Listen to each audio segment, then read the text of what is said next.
California Governor Gavin Newsom is calling on President Trump to call off the GOP redistricting efforts. Hey, President Trump, it's time to stand down. If not, Newsom says California and other states will redraw their maps to offset the additional GOP seats. We're not going to sit back and watch you light democracy on fire. This redistricting drama is also keeping Texas lawmakers from passing crucial legislation to strengthen the state's emergency.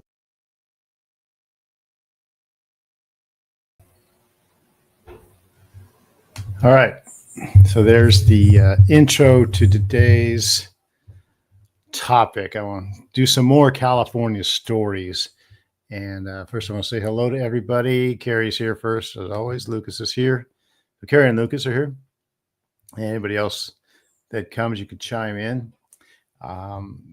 Yeah, I wanted to talk about today. I think I like to do California stories, kind of let you know.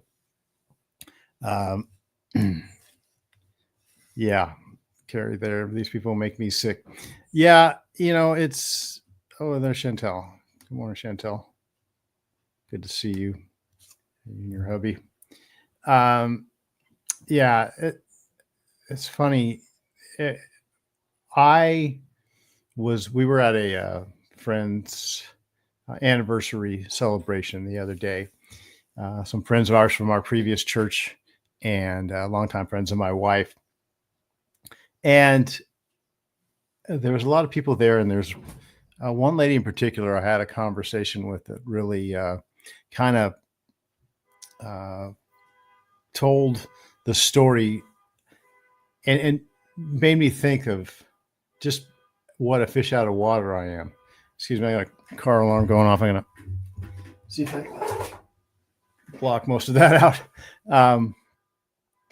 Yeah, the rest of the country. Oh, AC's here. Good. When I see. When you're in this little world, I guess I'll start this way. When you're in our little world of online community, let's call it online community, which is what it is. I mean, this is a very new thing in the world that's kind of have defined itself. But and in this post the pandemic lockdown stuff that has changed society so much, it's easy to be insulated even from your own community.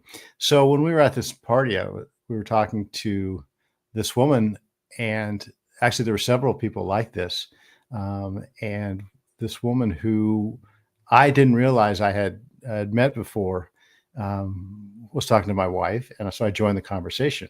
And there she was talking about how, my wife's trying to talk to her about her spirituality, her faith, and she said, "Well, I used to practice this one faith, and I don't anymore, and I don't practice anything." And turns out that she went into a story about a bad happening she had when her I think her parents died or something like that. And this big long story of how the priests and everybody didn't act to her satisfaction. And she said, that's it with faith, with religion. And so we were just talking to her, and finally I said, I didn't get your name. My name's Joel. She said, my name's so-and-so. And my wife said, this is so-and-so. Remember years ago, we did a Dave Ramsey course at my wife's old church, and this lady was part of it. And then all of a sudden it kicked in, and I remembered. Well, but one thing when I got ahead of myself a little bit, she was talking about why she didn't have any faith anymore. And she used her previous church experience with her family as the reason. And plus, she said, I just can't,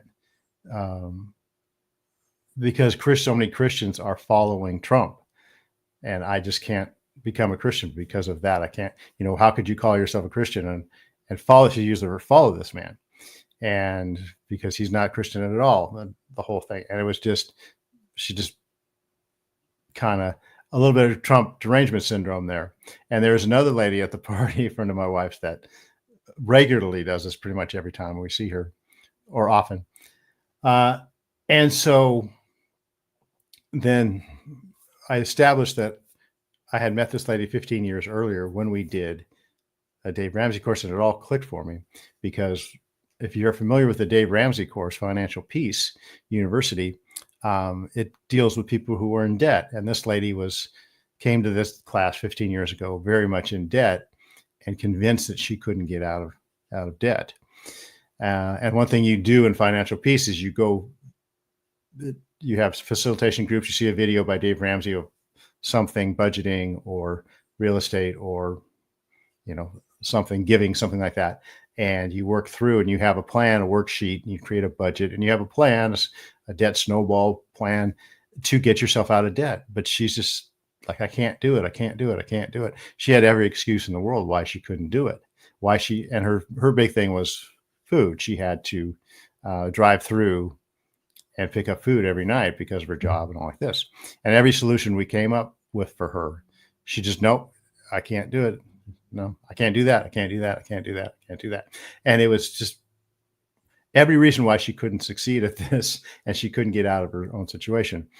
And then I suddenly remembered, okay, so you're using the same rationale for not being a Christian as you did for not being able to get out of debt. And, using the same, I'll grab any excuse I can. And of course, who is the biggest lightning rod for anybody in that mindset? And that is Donald Trump. So, and it struck me. And I did not, carry typical liberal. Yeah, it really was. And I wasn't going to go down the Trump thing with her, because that was just obviously a big red herring she was throwing up. But that's how that's how it is here in California. When I get out from this little bubble, because I deal a lot with these things. I do 2 podcasts a week, right? So I've got to stay up on things, and I do it from a Christian perspective, or conservative Christian perspective, and that puts me in a bubble. And when I do finally get out, I run into a lot of people that aren't of the same mindset, and it shocks me. I'm like, oh, that's right. I'm in California. And even the part of San Diego County that I'm in is fairly conservative. We have a high military population here, so that keeps things pretty conservative, or keeps it from going too wildly liberal. But it's just struck me that I am more or less in the enemy camp, politically and spiritually. I'm the exception to the rule. And because I'm, like I said, I'm not currently out doing business in the world. I don't run into a lot, and especially at church, I go to conservative church. So, right. It would have been like talking to a wall. Yeah. So it just struck me that this is California, and it's so divorced from the rest of the country, or a lot of the country. And the biggest representation of that is our governor, Newsom, and this little war he has going with Trump. The little video showed the redistricting. He's getting involved in the Texas redistricting scandal that Ben and I were talking about last week, or was it the week before? How the Texas legislature Democrats just decided to break a quorum and leave the state, so they couldn't vote on the redistricting down there. And so he's chiming in on that and saying that we will redistrict here to offset the redistricting in Texas, which it seems to me is I don't know how you could redistrict California to make it even more Democrat. That would be, I don't know how they would do that. I honestly don't know how they would do that.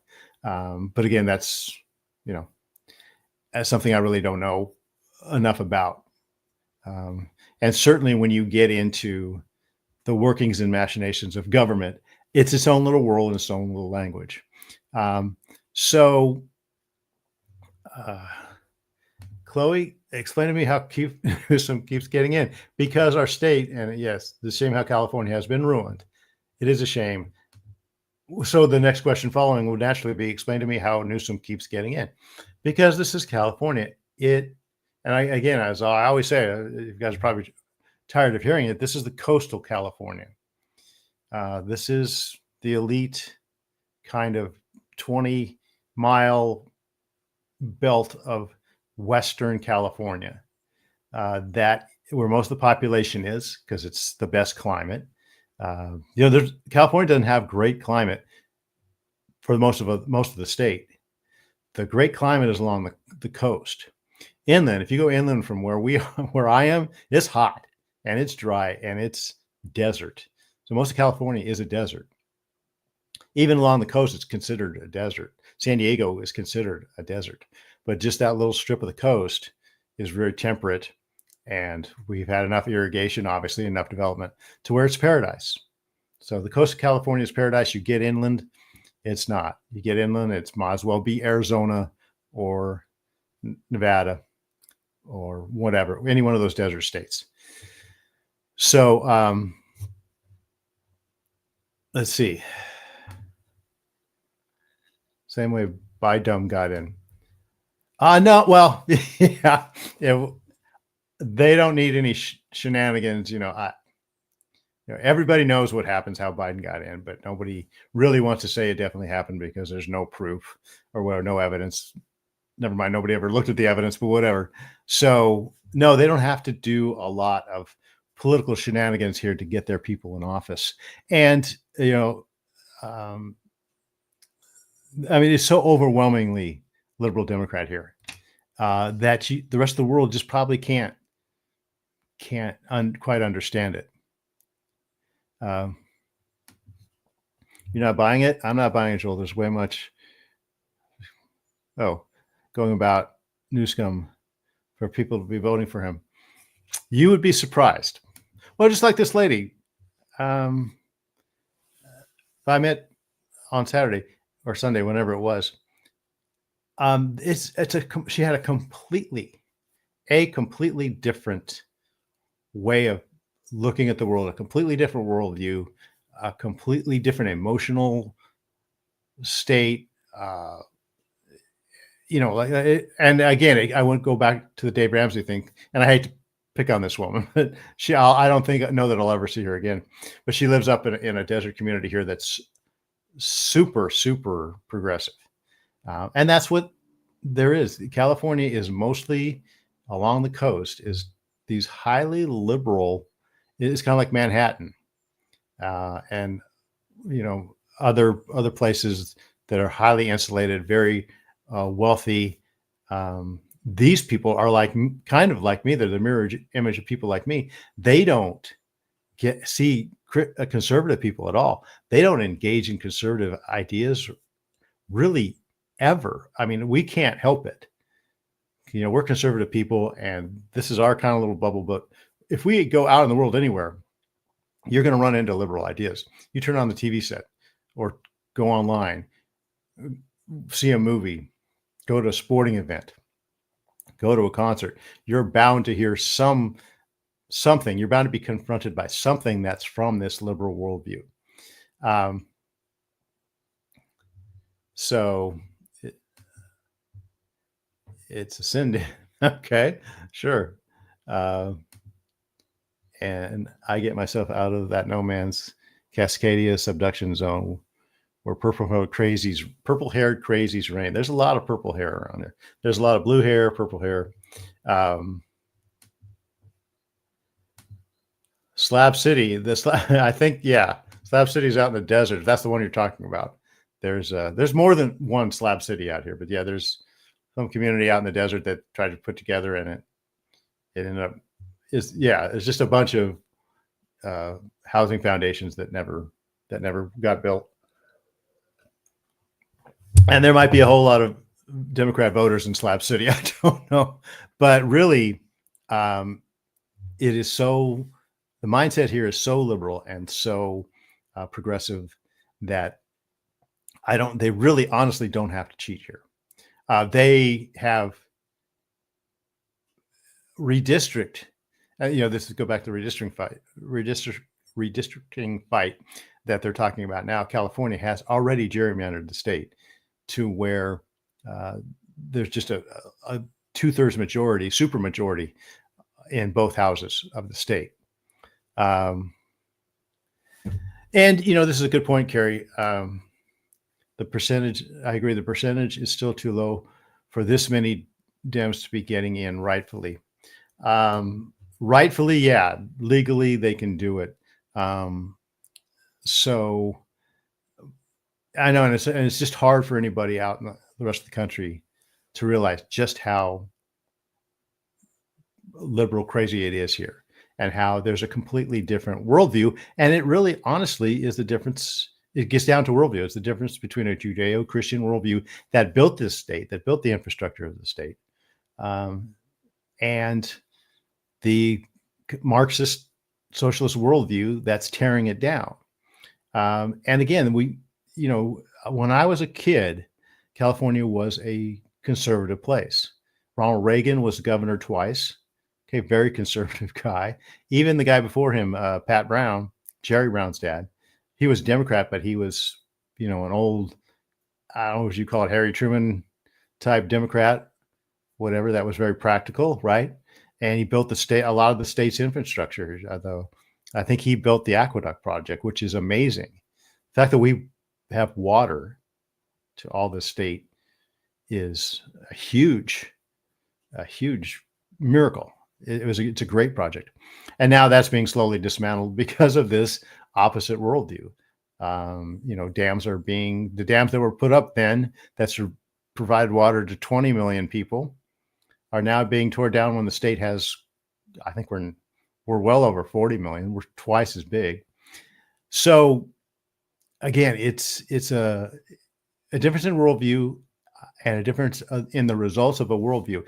The Judeo-Christian Western worldview is a building. It's an edifying worldview. Things, wherever it is, things expand and get better and better and better. The Marxist socialist worldview is a destructive. Okay. Judeo-Christian, constructive. Marxist, Leninist, socialist, destructive. Everything gets deconstructed. It's all about destroying the institutions of society, getting it down to its bare bones. So then government steps in and creates their utopia. And that's what we're seeing. And it's Victor Davis Hanson talks about this a lot. He lives in Fresno. And so he's out of the coastal bubble here. And we've used him a lot here, his stuff a lot. But he talks about how this kind of over the years, different figures in the state, from Jerry Brown back when I was a kid in the 70s, when he first got in, he was the first really super radical leftist that became governor of the state. And then there were still, after him, there was a couple, George Deukmejian and Pete Wilson, Republican governors that kept the state going. But then, after immigration, some of the immigration acts of the 80s, and there became a lot of illegal immigration in California that has slowly moved things far, far left. And now, Jerry Brown was governor again, and then Gavin Newsom. Nancy Pelosi has had a lot to do with it. So Victor Davis Hanson, there's a couple of videos out there where he explains how all this happened in the state, how we got to the point where our society is straining to be functional again. He talks about things like, one of the things he talks about is going to the doctor. It used to be that you can get a doctor's appointment in 2 weeks, maybe. That was possible if you have something. I just had about 3 years ago, I had a bout with melanoma. Okay. Malignant melanoma, and I had a surgery, and it was fine. I know radiation, nothing like that. They got it in time, but I still have to have regular checkups. And it was a fairly serious thing, very aggressive.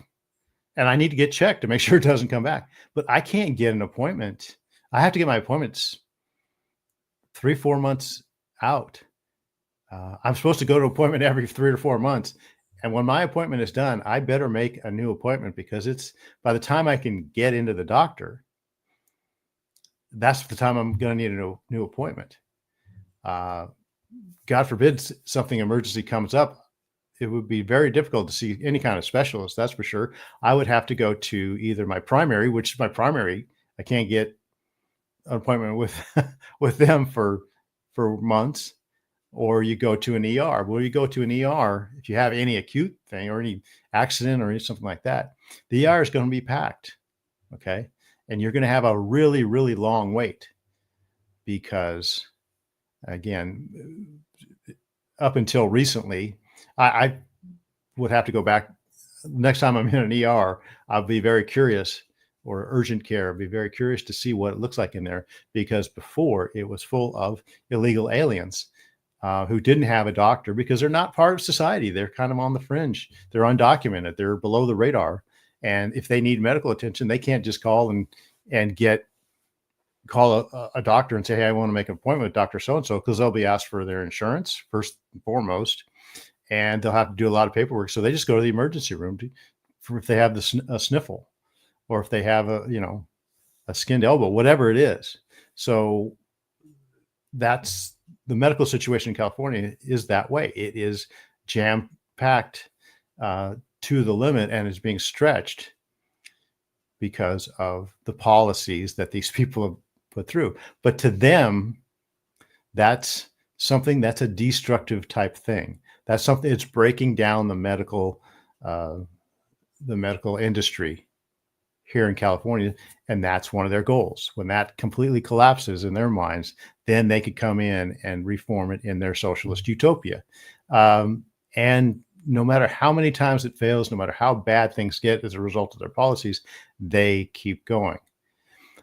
Because one, it serves their purpose. And two, and this is a point that Victor Davis Hanson makes a lot, they're in Palo Alto, or they're in Beverly Hills or Brentwood in LA, or they're in La Jolla down here, Rancho Santa Fe in San Diego, and they are not affected by these kinds of things. They are not affected by crowds at the emergency room. They have their own private doctors, right? They don't go to the supermarket and see people sleeping in the parking lot or next to the building with trash everywhere, right? They aren't affected by it completely. They're a cultural elite that is separated from the consequences of all their policies. So that's kind of the way it's happened here. Like I said, I've grown up here. I've kind of seen this going, and now it's funny. It's really a representation of two separate worlds and two separate worldviews. And we have it in the fight between Gavin Newsom and Donald Trump. He's fighting Newsom and has decided he's going to be the one to fight Trump. And don't think this doesn't have a purpose behind it. He's looking at the presidency in 2028. He's going to run for president, and he wants to be seen as the one who stood up and fought Trump over the redistricting battle, over the use of the National Guard in LA and the ICE raids, right? And the LA demonstrations, riots, demonstrating by throwing bricks at cars and all that kind of stuff. And also, there's also a story that Trump is going after UCLA for free speech violations of students and cutting off their federal funds, which is what he's done. He's cut off federal funds to these universities because they're, first of all, giving out anti-Semitic propaganda, and they've never allowed free speech. in 40 years, free speech has been dead on campus. It's just not allowed. And so Trump he's told UCLA, I'll sell for $1 billion. And so Newsom is fighting him on that, which is really a brilliant move by Trump, because he's exposing the fact that UCLA could pay him $1 billion. They have these endowments. These big universities have billions of dollars in reserve. And this is the California state, or the University of California system, which is awash in cash. And this is another subject I tell my wife all the time, and anybody who will listen. If you go around and look at the state universities and universities of California, if you just drive around the state and look at these campuses, you know where all the money in education goes. It goes to these institutions, whether the state, like where I went, San Diego State, or places like UCLA, UC Davis, UC Berkeley, University of California. So they have the money, and that's a brilliant thing Trump's doing, saying, hey, you have the money. So tell me, education is always clamoring for more money. They don't need more money. They need to redistribute them, use their worldview and redistribute the money so it benefits the people who they taxed it from, put it that way. So,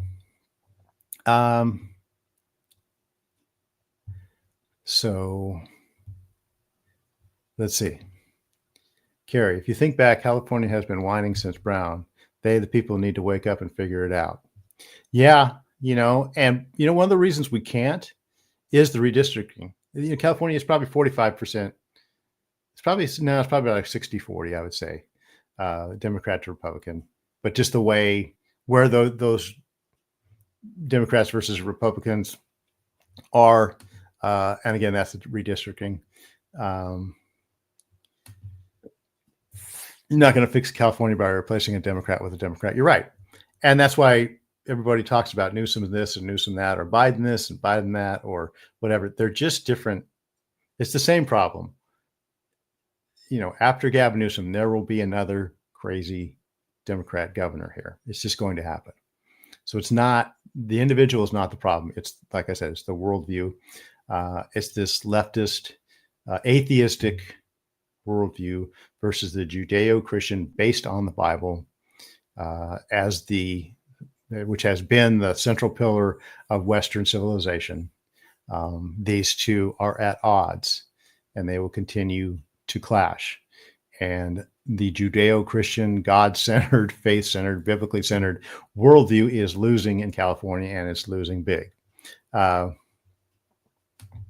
I saw a headline yesterday that a single judge had ordered Trump to restore UCLA's funds. Yeah, because that's how they get it done, right? They find a sympathetic judge, and then it goes into process. And I assume, I don't know if that one can go to the Supreme Court or not, but thank God we have a Supreme Court that can correct these things. So, Carrie, our money. Yep. Yeah, but those are the people I'm talking about. Yeah, the judges and the people, this lawfare, this whole system that's designed to keep the gravy train coming and keep it flowing. And someone has finally stood in the breach, and that's Donald Trump. I mean, love him or hate him, he's fighting for a Judeo-Christian worldview and keeping this a Judeo-Christian constructive society. And he's fighting the people that want to put in a Marxist socialist destructive society. And it's Trump versus Newsom. I don't know how Newsom thinks he's going to beat Trump. Trump seems unbeatable, but it's at least good theater. And I think it's a preview of things to come. And there's half hour. Wow, that went really fast. I will see you tomorrow. I think I'm in for Ben. So I will see you then, and take care. Thanks for listening, guys. Appreciate the